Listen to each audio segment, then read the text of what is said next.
That's right. You are listening to Unlicensed to Air. I am your host, DJ Mike. And with me, as always, is the lovely Miss Maiden. Hello. And we're coming to you from the spooky graveyard. Ooh. Ooh. And Dramatic. very dramatic. How you been? A walking disaster as usual. Oh, yes. Yeah. So that sounds about right. Yeah. Yeah. So basically this time, well, as always, often ends as disaster in the kitchen. Yeah, I for once decided to try and help out in the kitchen, which was a big mistake. Because for those who don't know, I'm a shocking cook. It's not even that what I cook is bad. It's a disaster trying to get there. So on this particular day, I thought, I'm going to help out my partner. He's always cooking. So anyway, to start, one of the kitchen drawers just broke. Then the gas canister for the portable cooker that we use ran out, and I couldn't get the top off the new one. Then my mashed potato was the biggest disaster, as I only found out after I made it that the masher was missing. So then I tried to use a stick blender and it turned into glue. And then the mushrooms for the mushroom and onion sauce didn't brown, and instead the bottom of the pan just burnt. So I ended up pureeing that into some sick-looking paste. And that was it. And then by this stage, I'll have to say I was close to tears by the end of it all. Well, I gave up and just started drinking. Okay, yeah. That's all right. Liquid dinner. And that was it. Yeah, that was pretty much it. So I guess Simon's never going to ask you to help in the kitchen again. No, the food went in the bin. And he had to end up paying to buy more. You should have chucked it into the alleyway for the cats. I was that angry. You'll never cook again. I'll remember that. I'll keep my leftover disasters for your cats. Thank you. No problem. Oh boy. Well, shall we get into something that you're good at in music news? Well, can I just say, please don't curse me. I really don't need that today, okay? Okay. I think I'm jinxed enough. Okay. Okay, yes. Sound seekers and beat believers, brace yourselves. From vinyl to viral bass lines to backstage rumors, if it exists, she already knows. So buckle up, crank the volume, and prepare your eardrums because it's time for Miss Maiden's Music News. All right, I'm looking forward to this. Well, in a way, so am I, because this has surprised me as well. So I had no idea when researching for this segment that it was going to turn into a dedication to Oliver Tree, whom we recently just lost. And just for those of you who don't know who Oliver Tree is, I'm going to go with AI's description because I think it perfectly sums him up. Oliver Tree Nickel was a genre-defining American singer, songwriter, and filmmaker, recognized for his absurdist humor and satirical internet persona. He frequently blurred the lines between music and performance art, often recognized by his signature bowl cut, oversized 90s clothing, and rebellious trolling personality. So, what happened to Oliver?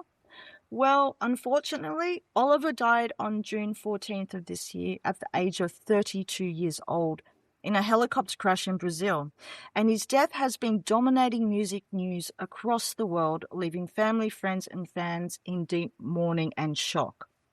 Oliver was in Brazil as part of his world's first world tour. According to the Scenester website in an article dated May 2026, Oliver's world tour followed the release of his latest and now sadly final album, Love You Madly, Hate You Badly, which was also set to include Australia. The website went on to explain that the album is a 17-track project marking Oliver's most ambitious, expansive body of work to date. Plus, it was completely self-written and self-produced. And what's more, the article stated that the album was recorded across all 7 continents and 82 countries, from Africa to China and Afghanistan.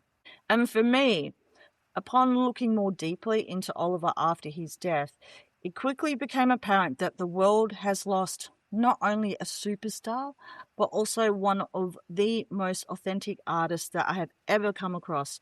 And from what I can tell, Oliver was a true artist with a capital T and A.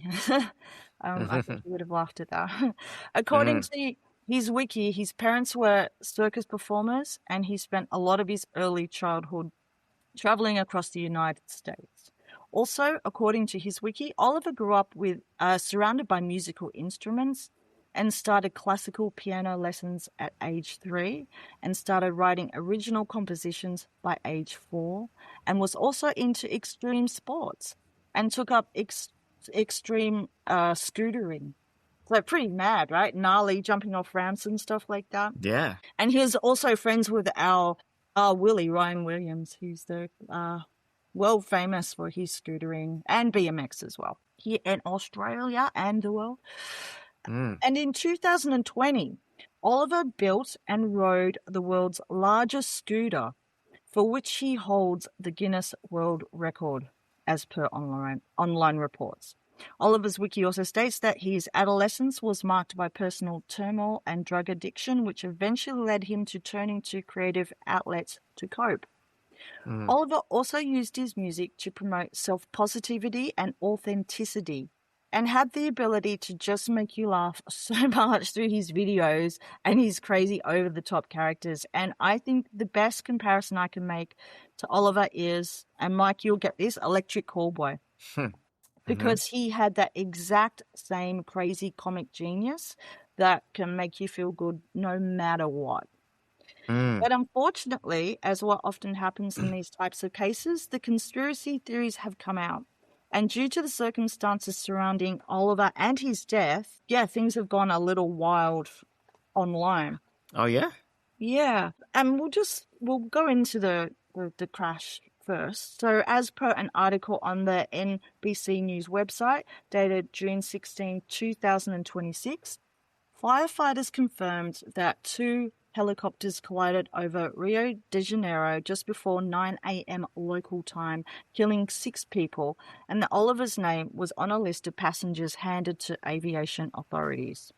This led to a lot of people questioning how 2 helicopters could collide mid-air and why they didn't see each other prior to the collision.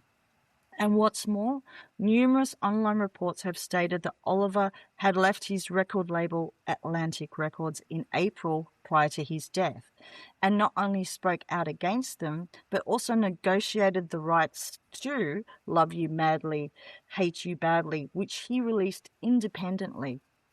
And then this led to some people coming out and saying that they thought that Atlantic was somehow involved in Oliver's death, with some even questioning if he was really dead at all. Because Oliver was such a troll, and he's done like fake, like retirement rumors before, and everything like that was all part of his art. But I can only imagine with all of this going on, it's only further adding to the pain for, of his family and his friends. Yeah. All these different rumors are going about. And the thing is, you just can't end on a sad note when talking about Oliver. Nor do I think that he'd want us to. So I just like to think that through his music, Oliver is still with us. And he's still there to make us all feel like, to laugh and feel a hell of a lot better, even on our worst days. You just got to turn on an Oliver Tree video and you cannot not laugh. Yeah, yeah. So there you go.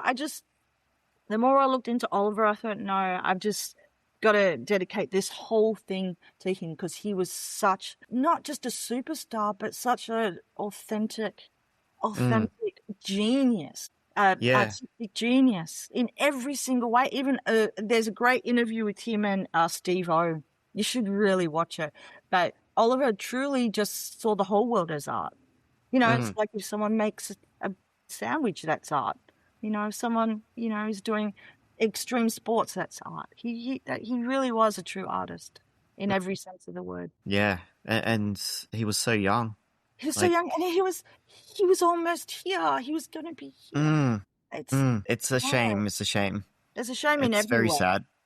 But and also in his will, he left instructions for a foundation to be set up, which his family are going to honor. And it's going to be called Dr. Oliver Tree's Extremely Epic Grant for Baby Geniuses. That's just great, isn't it? That's great. As per his wishes in his will, and that's going to provide grants to young coming artists. Yeah. Yeah. Yeah. I think people like to come up with conspiracy theories to sort of, I don't know, almost kind of deal with the fact that he's gone. Like, that's true. It's people don't want to believe it sometimes. Like when, really, people still believe that Elvis was still alive and I didn't want to believe it. I'm thinking, I'm just going, I really hope that I have just been trolled. Like, I've just fallen victim to the world's, biggest trolling. Like, I really do. I really hope that I could have egg on my face and all of this was a joke. I really hope, I really wish that could be true, because I would lap it up. I'd be like, oh yeah, he got me, but I think you'd make a lot of people, you would have people who would be happy, then other people would be kind of annoyed. No, but I'm just saying you really wish that it was one of his jokes, but sadly, no. There you go. So that was my little dedication to Oliver. That's very nice. Yeah. Well, at least we have the work that he did. Absolutely. And that will be with us. So yeah, we always have that. Yeah. Those videos are genius.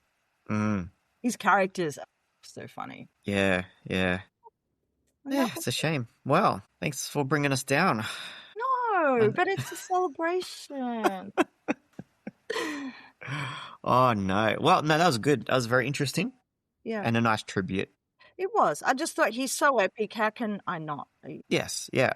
Very good. Very good. But also, if you want something a bit more, I can just very in brief, because I didn't get a chance to talk about it.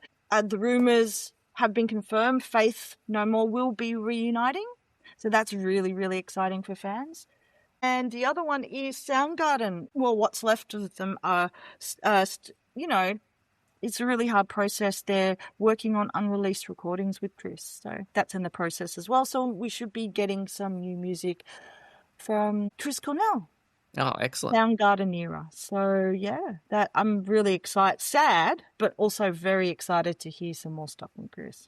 Oh, very cool. There you go. So there you go. That was what I was originally working on. But awesome. All right. Well, thanks for the music news. That was awesome. No worries. It's time for us to get a little bit educated with Education with Mike.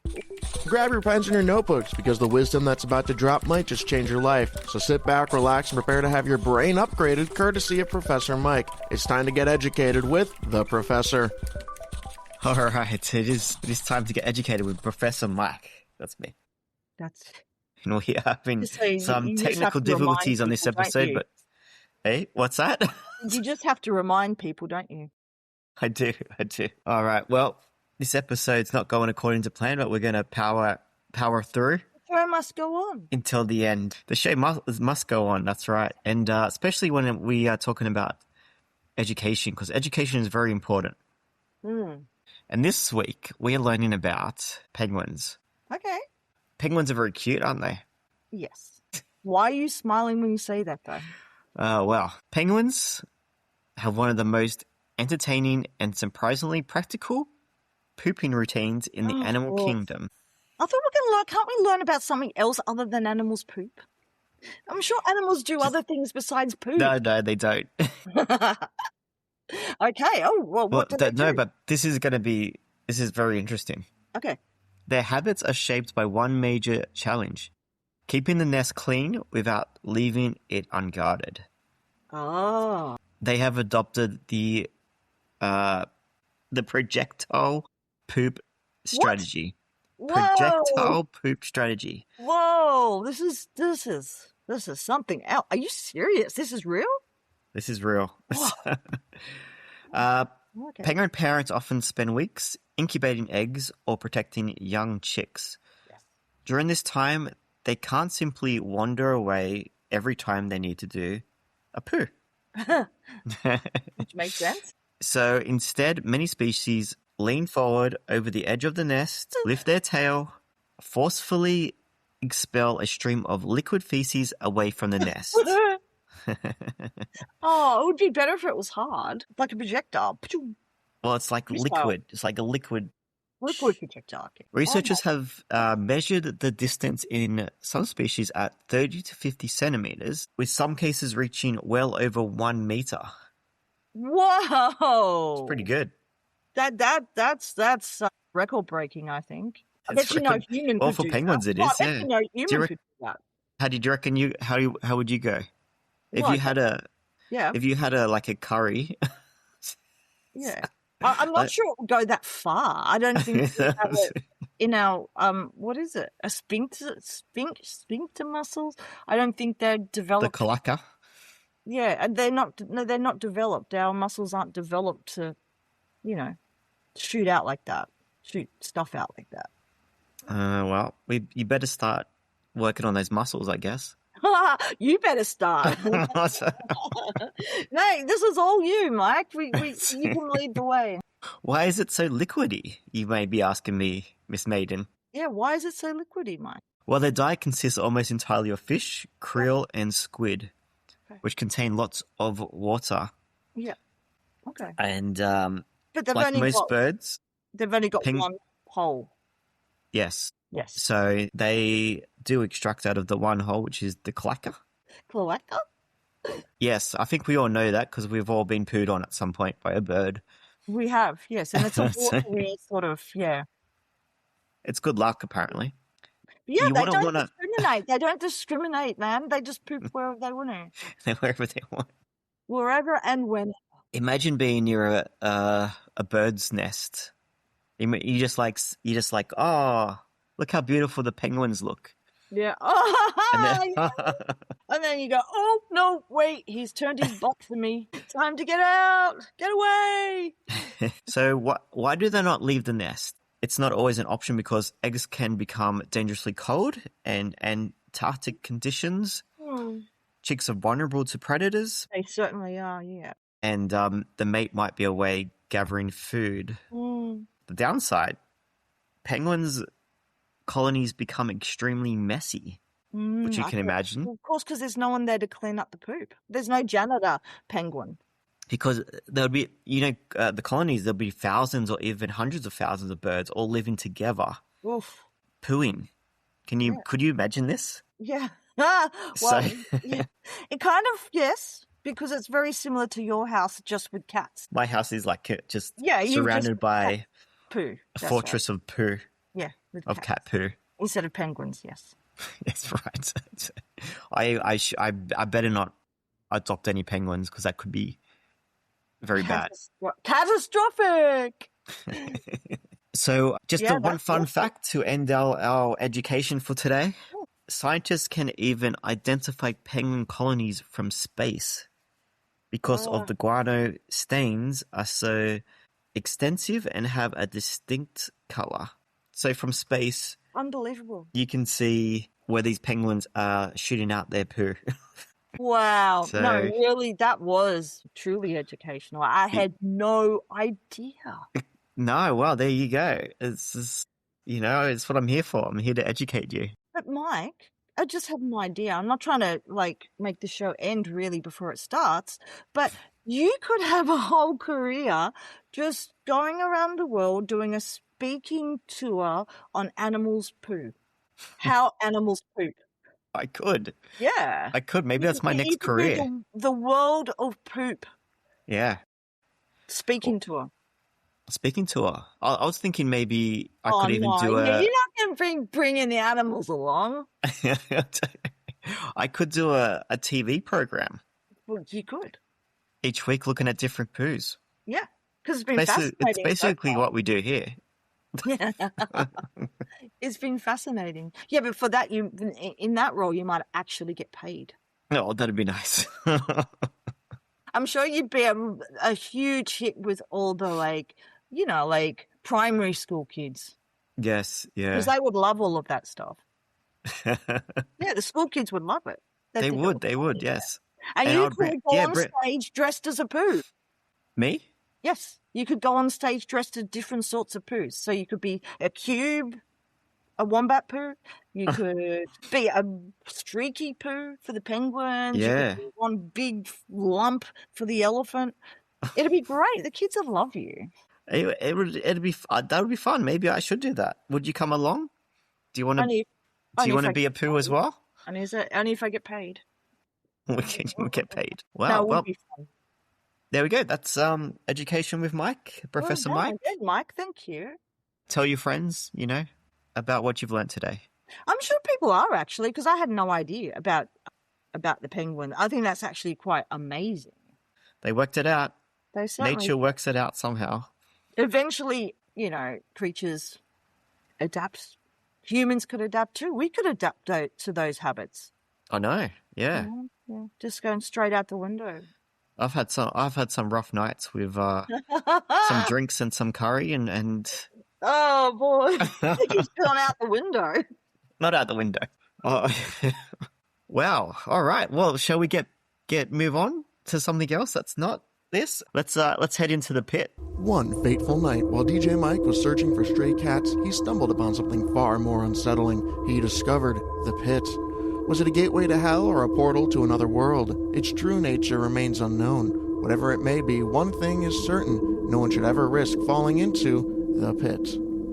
All right. Well, I feel like that we definitely need to go in the pit today, but before we go in, what have you got for us? Yeah, no, we're definitely going in. Oh, boy. Okay, so I found an article on the Vice website, and it was actually taken from the original article was from a website called Tyler. So when I mentioned Tyler in this article, that's what it's referring to. So I am thrown into the pit bum maxing. So bum that again? maxing. Bum napping? You're bum maxing. There's looks maxing and all these different maxing trends. Okay. This is bum maxing. Oh, no. Yeah, but no, it hasn't, I know, I saw your little ears prick up when I mentioned the word bum, but no, it's got nothing to do with poo. It's nothing to do, but to do with bottoms? No, it's actually got to do with behaviour. Well, I'm a bit disappointed now. Oh, well, can you still listen? Because in my head... I know, you should... Okay, listeners, if you saw what I just saw, literally Mike's head jumped up and he got this bit of a grin when he heard bum. He thought it was going to be more poo. Sorry. It is poo, but this really is quite poopy, but in a different way. Okay. All right. So the internet's maxing era, has given us all sorts of maxing, sleep maxing, looks maxing, and, all this wellness optimization content. And it's like, well, this is just so much overload, right? But the newer century skips all self-improvement entirely and goes straight to performing emotional unavailability.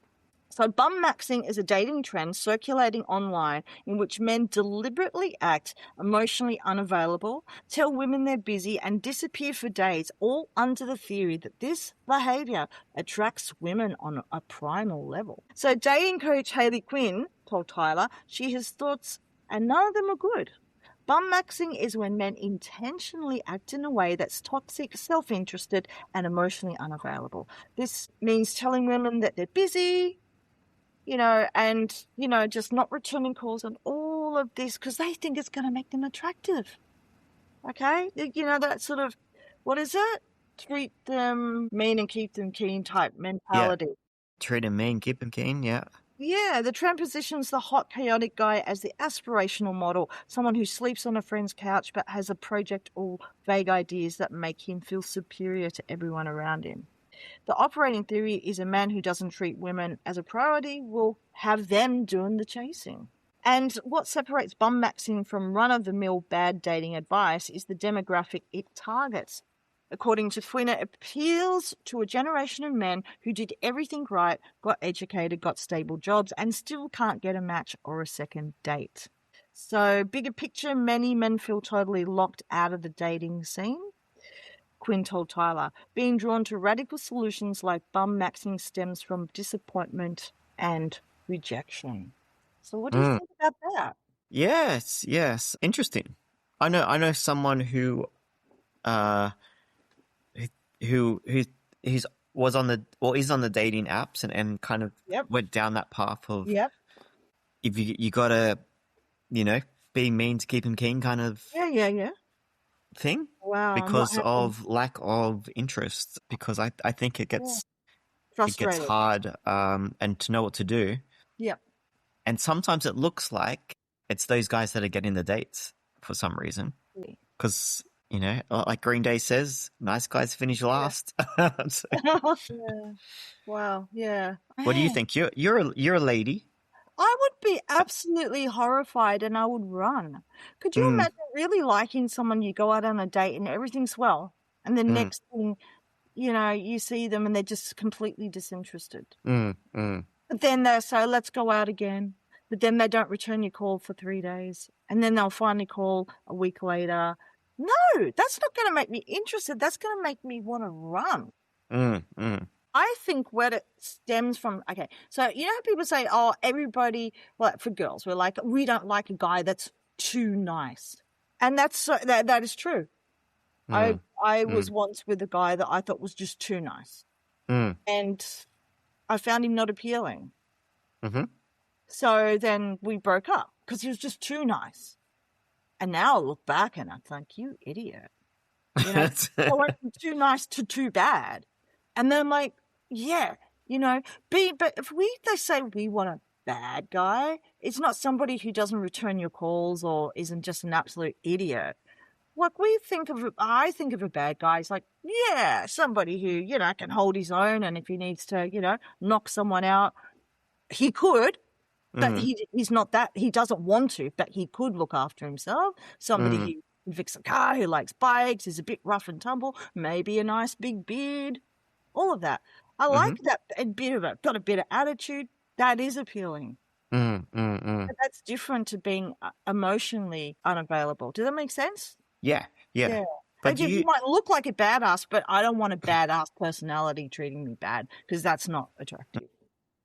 But do you think some girls they want to chase the guy? Like if a guy's not interested, they then... Well, there is a fine line. Why is he not interested? I'm going to chase him. And yes, you know, you're correct because there is a fine line. Also, that's the rule of dating. Don't seem too keen, isn't it? Maybe don't send messages too quickly. Don't sound too over enthusiastic on the phone. Don't seem all gaga over them on the date. But which I think is a bit silly. Well, yeah, wouldn't want someone over. I'd be like, it's coming on too strong. But my point is that it's a fine line. It's a fine line between being overly, you know, affectionate and mushy to being like really distant and cold. That I think people are having trouble finding the middle ground. Yes. That's what I think it is. I think you need a middle ground, and it's not that hard to work out. Yeah. Well, I think it is a bit hard sometimes because I think everyone's different, you know? So I think the middle ground's different for different people. So it's kind of hard to know. Now, that's an interesting concept. I wouldn't have thought of it like that. That is interesting, yeah. Okay. I appreciate that because I wouldn't have thought of it like from that point of view. Yeah. I think it... Yeah, okay. Miss Maiden, you've been in a relationship for a long time now. How would you go if you went on the dating apps these days? Yeah, I'm thinking... Not that you have to, but... No. I'm thinking that definitely... Yeah, it would be scary knowing how to react after the initial contact. When would I send the text? What would I say? Yeah, it's all of that. I don't want to seem too keen, but I want to sound interested. Yeah, that would be hard. I admit that, but I'm saying if you look at it on paper, it's just a bit of a balancing. Say you're friendly, but you're not overly friendly. You know what I'm saying? Yeah. That's what I'm saying. It's not that hard to figure out like, I'm not going to go, yeah, and throw my arms and jump all over them. But I'm not going to stand with my back, stand facing a wall the whole time on my phone either. I'm just going to try and be the middle, feel it out as you go. But no, it'd be scary. And it would be also horrible being rejected the whole time too. Yeah. I think it's... Awful. I've never done a dating app, so I don't know, but I could imagine dating apps, like the rejections would be just horrible. Yes. And I think it's very, I think guys get confused of knowing what to do these days because for the dating apps, there's always, like when you message a girl, you know in your head that there's also another 100 other guys also messaging that girl or whatever the number is, that the numbers are. But you're like in competition with so many other people. Mm. It's like hard to know what to write, what to say. And I've heard that people are actually starting to not use those as much anymore, and they're actually finding other ways like meetups and those kind of things. And I was going to say, how about some face? I think the dating apps are a little bit. People are starting to get away from those because they are very depressing after a while. But then because that would be then the perfect environment for bum maxing. If you are going to a meetup, then there you go. You can bum max all you like, you know. Yeah, that's right. Yeah. Be as interested or disinterested as you like, and see if that does work, you know. Well, there you go. I mean, it's a huge topic, but I'm just saying I would find it not nice if somebody was really keen or not keen, and I just think that's horrible. Yeah. I think if you like someone, you set up another date. Do it, you know. Yeah, but don't just ghost and don't ghost them and just don't not answer a call for a whole week when you can see the call coming in. Just be a bit of honesty. I think is what's needed. Take the call, but say I'm busy. Maybe we'll meet up in a week, but don't just ignore someone. I just think that's what I don't like. Yeah, I'm with you. Yeah, so there you go. Well, it's very interesting. It's hard to sort of, date these days, but I think I don't think that's the right way to do it. Yeah, we're going back to the old school. Well, you should do what I do, and I educate girls about animal feces. Well, there you go. That'll sort them all out. They never call me back, but no, that's it. Okay. Can't figure out why, but sometimes it's coming back to my place and seeing the 25 cats. Yeah, that does it sometimes. That's also a scary one. Anyway, all right, let's move on. Time to get out of here, I think. Let's venture into the Minds of Madness. It's time to journey into the unknown, but I must warn you, once you're there, you might not like what you find. We're diving deep into the minds of the team, weird, wonderful, and bizarre. Welcome to the Minds of Madness. All right, well, what's on my mind this week is, you know about this. It's the punk turtle in the Mary River. Yes. You've seen the punk turtle? Yeah. We're going to call him Eric. The punk turtle is the Mary River turtle, one of the world's most unusual freshwater turtles. It is found only in the Mary River in southeastern Queensland, making it a species with an extremely limited range. Mm-hmm. So that's pretty crazy. You can only find this turtle in that small area. In Australia, we have the craziest. In Australia, yeah. Yeah, we got the coolest punk turtle. That's the coolest, yes, that's right. It's called the punk turtle because of its sort of punk hairstyle, which is actually green algae, which often grows on its head and shell, giving it the look of a bright green mohawk. Yeah. Pretty awesome. Mm. Did you know also it can breathe underwater? Yeah. You know how it breathes underwater? It uses its clacker. Cloaca. It's cloaca. Turtles have cloacas? Yeah, apparently. I thought only birds have cloacas. Well, my information here tells me that it's... No, you're right. You're probably right. I'm just saying, wow, that's fascinating. I thought cloacas were just for birds. Wow, so they've just got one hole as well. Is that what you're saying? Now that you question me on this information, I'm starting to question the information myself. No, this is what I have in my notes. No, I'm pretty sure they only have one. Like, it's fine. But I didn't know. I wasn't questioning you, but I was fascinated that... Yeah. I thought that was... Yeah, now that you say it, I thought it was only birds as well. Now I'm confused, but this is what it says, so I'm going to believe this. That's fine. Well, this is a very special turtle, so maybe it... Yeah. I'd love to... Yeah, there you go. Jack, can you look up turtles have clackers? It's a single multi-purpose opening. located at the base of the tail. That's absolutely fascinating. Wow. I really thought it was only for birds. So there you go, Mike. I'm There you go. excited by that. Well, that's not the impressive part, though. I guess it is. Did you know it's the only living species in its genus, representing a very ancient breed of turtle, which has survived for tens of millions of years. Wow. Can you believe that? Oh, that's crazy. And if we lose this turtle, we lose that lineage of turtle. No. Which would be very sad. So old, like such an old species. Yes. Very old. So it has faced several major threats.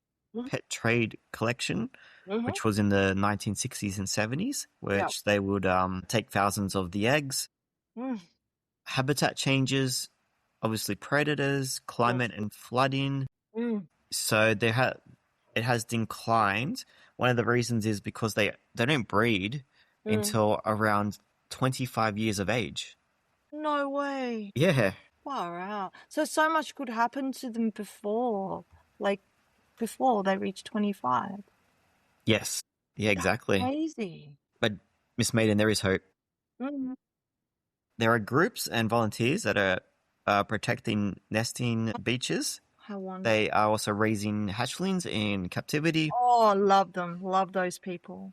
Tracking young turtles after release and restoring habitat along the Mary River. Love those people. Thank you. So, yes, they are trying to keep this species going. So, which is good because we don't want to lose our punk turtles. No, they're the best. They are the best. So, Miss Maiden, we have someone on the line. Oh, Could you believe it? Who do we have on the phone with us? It's me, Joey Turtle. Oh, Joey Turtle. That's cool. Wow. Can you tell us how it's going living in the Mary River? It's rad, man. Down here, we don't have to worry about the corrupt government, corporations, or the social injustice from the human world. What the hell? Down here, we fight for the man. Turtle power, man. What do you think of that? He's a fraud. He's a fraud? That's not Joey Turtle. That's Emo Stan. Well, he said him and Emo Stan might have some stuff in common. Yes, indeed. Oh, well, you do sound like a friend of ours, Emo Stan. Are you into My Chemical Romance? Don't be a bootlicker, man. As punk turtles, we only into the best music. We listen to the Ramones. Mama Punk named me after Joey. Wow, that's cool. That's pretty cool. He's a Ramones turtle. That's awesome. I like that. Yeah. Well, it doesn't get much better than that. Joey, you make sure you look after yourself. I should have read my notes before this. Joey, make sure you look after yourself. We want the Mary River punk turtles to be around for a long time. Yes. Don't worry about me. This punk rocker is going to be around for a long time. Hang on, my friend just came over. Oh, hello, Joey. It's so good to see you. It's me, Sandy. Oh, no. It's Sandy. Wow. Sandy, what are you doing there? Oh, humans. It's me, Sandy. I always comes to Zoe's Happy Friday night to have some drinks. I have some more drinks. Sandy, I don't think that's a good idea. We have to look after Joey. There's not too many Mary River turtles left. Don't be a square, man. Us punk turtles. We never do what the man says.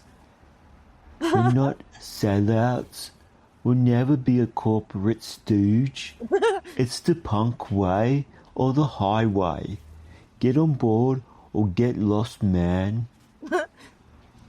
Yes, Patty! Here, have a drink, Joey. I'll just have a couple.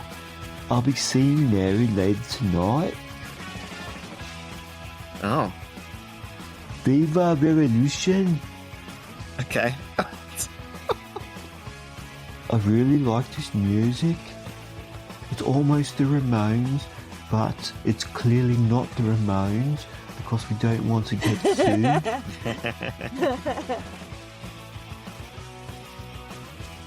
What should we drink?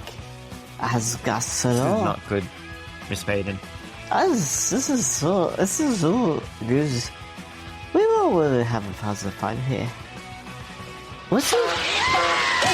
Look at out! Oh no! What's that? Oh Oh boy.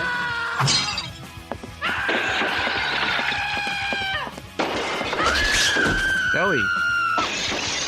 Oh no! This is terrible.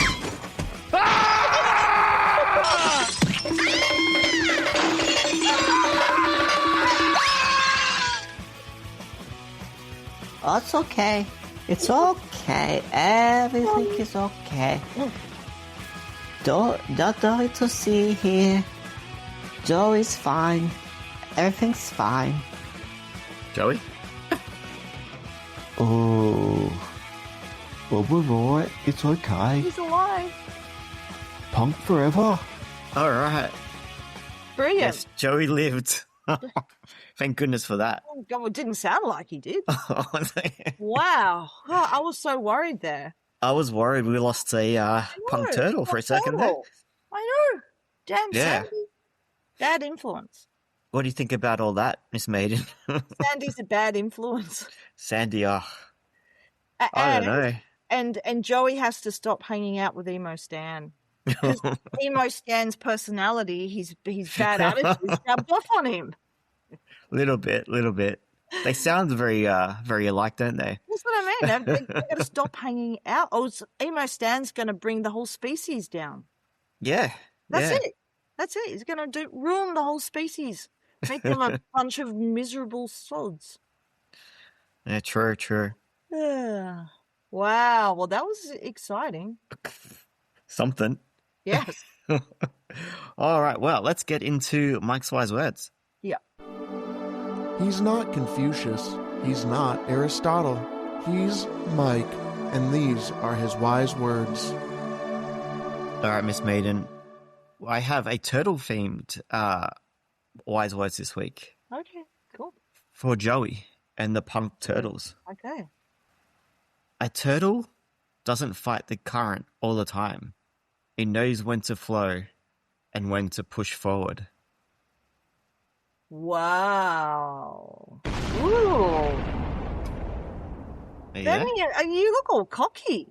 That's You're a pretty good one. shaking your head there. That's what I'm saying. Yeah. So who did you steal that one off? Oh, Joey told me that one. Oh, Joey. Well, there you go. Well done, Joey, because that was actually really good. Yep. Yeah. Sometimes you got to go with the flow, but Yeah. sometimes you got to That's it. push ahead. You got to push ahead. Swim against the current. That's right. Wow. Mike, you're so wise. Thanks. That's okay. All right. Well, that's the end of the program anyway. Wow. I'm surprised we got through it. Yes, we barely did, but we got to the end. We made it through. And it was certainly action-packed. We learned a lot. Certainly, I'm really fascinated by the penguins. I mean, I had no idea that, that's how they pooed. And yeah, you could see it from space. That's insane. That's wild. It's pretty cool. It's Nature pretty cool. is very cool. Nature is amazing. Mm-hmm. Unlike Well- this show. Unlike the show, the opposite. Yes. But we are on all the socials, so if you want to go to the socials and follow us, you can. Don't yawn while I'm doing the outro. You didn't have to tell anybody that. They can't see us. I know. You dobbed. I will dob. We're all safe. I always dob when you yawn. Oh. So yes, thank you, Jack, behind the scenes. Thanks, Jack. Thanks, Jack. And also, Miss Maiden, thank you. And also, before we go, I've been busy on the Saturday Morning Files. Oh, yeah. The Instagram page that I work on. Yeah. I have been at Supernova, and I got a whole bunch of cool interviews. Oh. I talked to Anthony Daniels, C-3PO from Star Wars, which was very cool. I talked to Adam Savage from Mythbusters. Talked to Veronica Taylor from Pokemon. That's crazy. Mike, well done. Got a lot of good interviews there. So check that out. There will be there's no poo talk over there, unfortunately. Or fortunately, depending on which way you look at it. There's no poo talk or cats, really. Not Mike's cats, at least, unless there's cats in a movie or a show. Yeah, that's listeners, it's Mike's professional alter ego. It's not the one you get here on this show. Yes. It's the grown-up Mike. Yes. Yeah. All right. Well, no, your interviews are great too. So everyone, you should check them out because they're really, really well done. Yes. Well, I had a lot of fun and everyone's really nice to talk to. So great guest. Yeah. Yeah. Check those out. All right.